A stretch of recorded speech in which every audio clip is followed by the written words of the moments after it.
Welcome to Cory's Stories. Are you ready to meditate with Cory?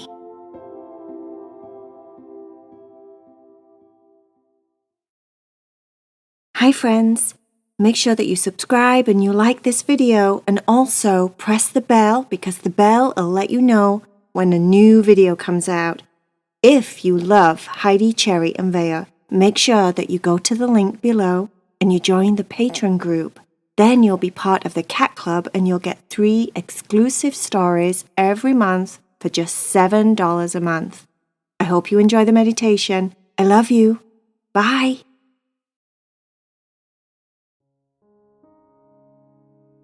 Are you ready to meditate with Cory? Lay down in your bed, get comfortable. Make sure that everything is just right in your room. It's time to relax your body and let go of your busy day. Casey had had quite a rough day at school. He'd had a test he didn't do too well on. He was upset. He was tired. He just wanted to go to sleep. He wanted to go to that other place that made him feel so much better. His other world. He turned on his cowboy nightlight and laid for a second just staring at the light reflections on the walls. And as they spinned around in a circle, he followed them with his eyes, traveling on wall to wall around his bedroom. Cutouts of cowboys on horses. He took 3 deep breaths. This is what Casey did whenever he wanted to visit his past life in his dream. His past life when he was about 17, he was a cowboy, and he lived on a farm in the cutest house, and he had all these awesome animals. He wanted to go there and just get away from this place, this world. Being 10, having a rubbish test, and just feeling like heavy and depressed and sad. By the time Casey had finished his 3rd breath, he was already fast asleep. In his dreams, he was riding his horse, Meadow.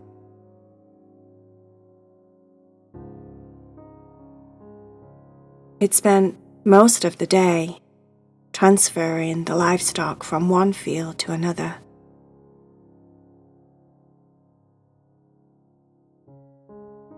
The cows were happily grazing away on the grass when he did his final count.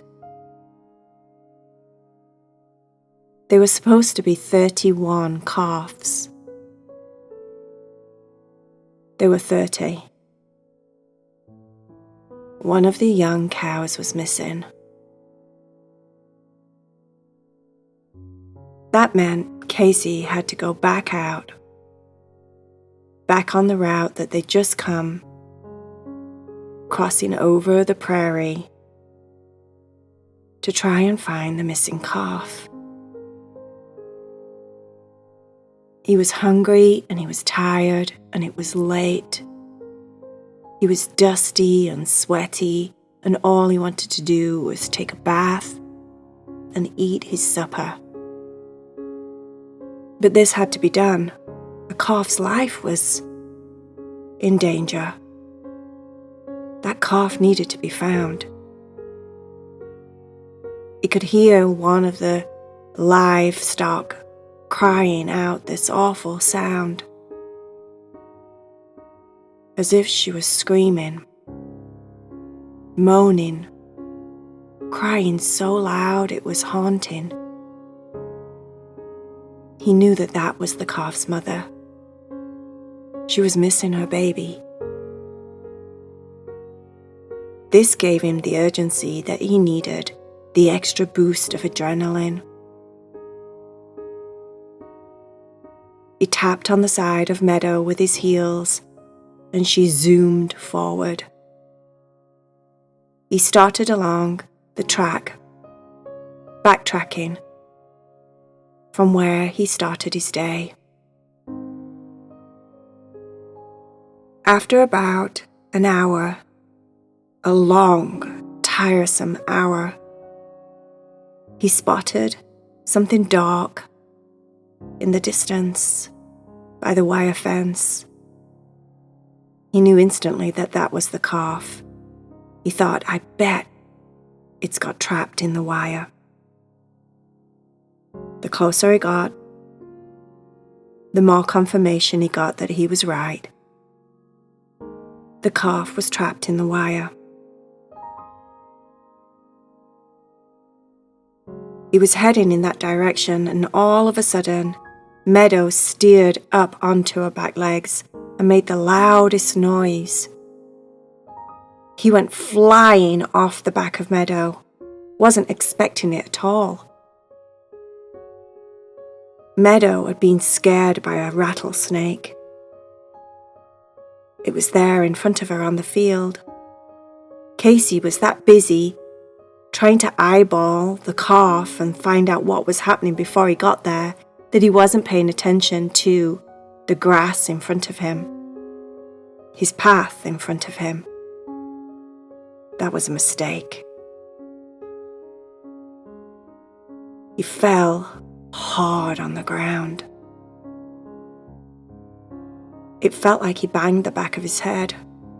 All he had on was his cowboy hat. In this time of existence, they didn't wear riding hats, so his head wasn't really protected very much at all.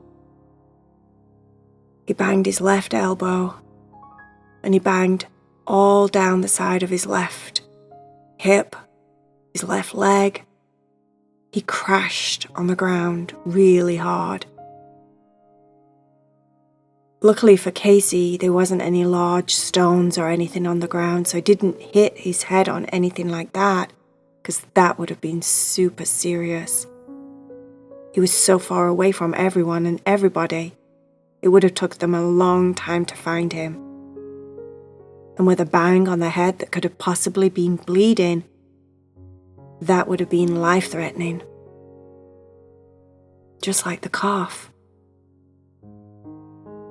But as it was, he banged his head hard enough for him to feel like he was seeing stars.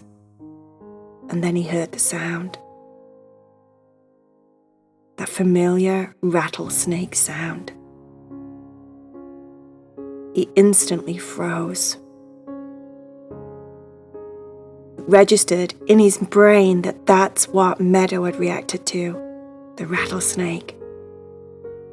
Horses do not like rattlesnakes. And rattlesnakes do not like anything, really. He didn't know where the snake was. He just heard that haunting, horrible sound.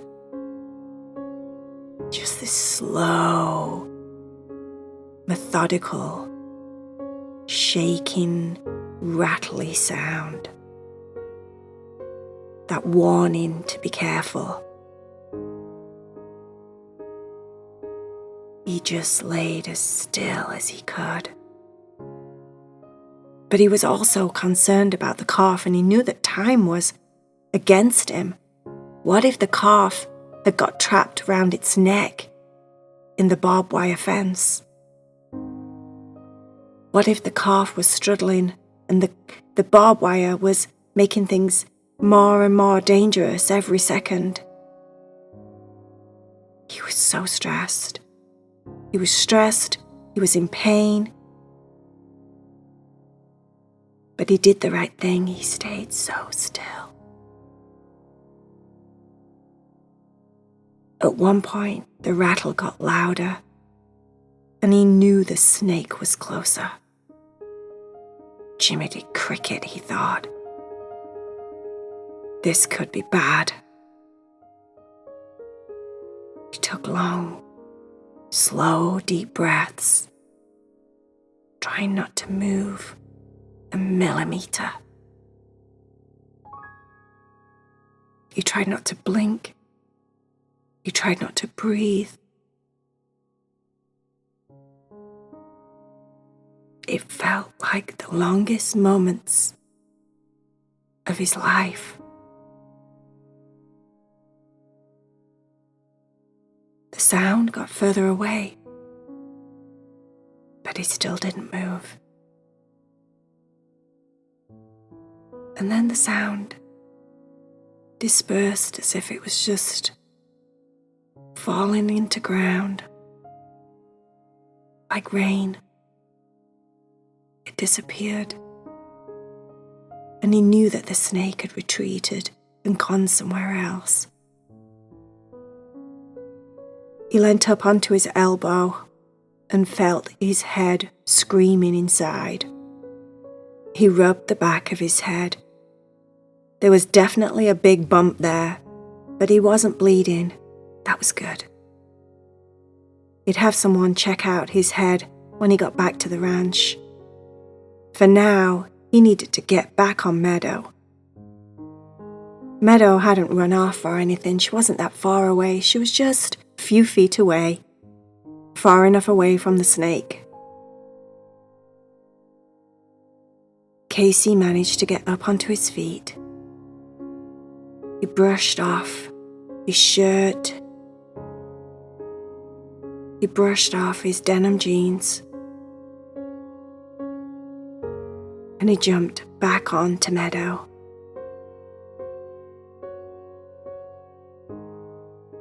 He got to the calf quite quickly. He assessed the damage and he noticed it wasn't that bad. The calf had got trapped and the wire had got wrapped around one of her legs, but it wasn't digging in too deep. There wasn't that much danger or damage. He went to his saddlebag on the side of Meadow and pulled out a pair of wire cutters. He cut the wire and freed the calf. The calf instantly burst forward and ran away. She was scared. She wanted her mum. Now Casey knew he had the long job of guiding her and steering her all the way to the field where the rest of the livestock were. It took him over 2 hours to get back. The calf kept wanting to go in the wrong direction. The mum was still making her haunting noises looking for a baby, and when they reunited, it was like they kissed noses. The calf was so happy she went instantly to feed, and the mum went quiet.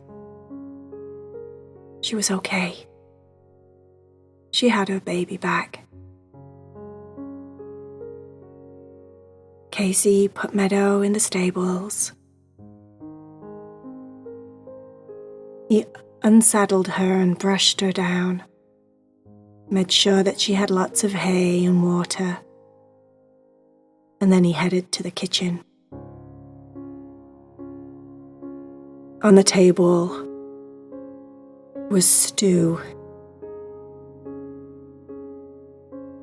A big bowl of stew and lots of big chunks of bread. He devoured his meal.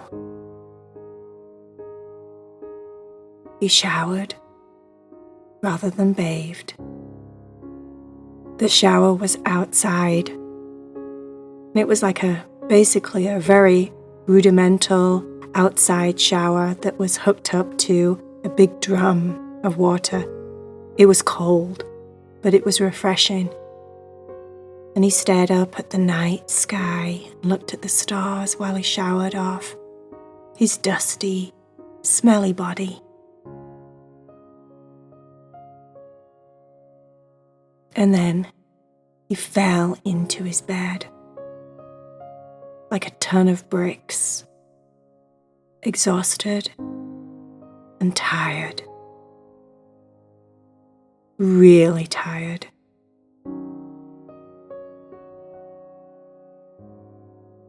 And he slept.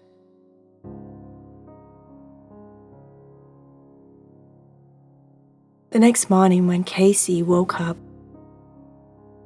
and he was in his cushy, nice, soft bed, his blue bedroom, his 10-year-old body, he took a big, deep breath of gratitude. What he thought was a bad day yesterday was definitely not a bad day. Casey the cowboy showed him that.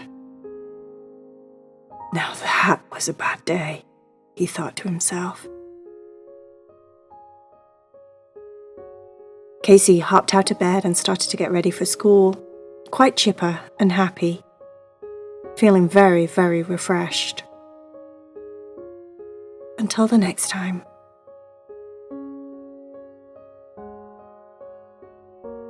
The end.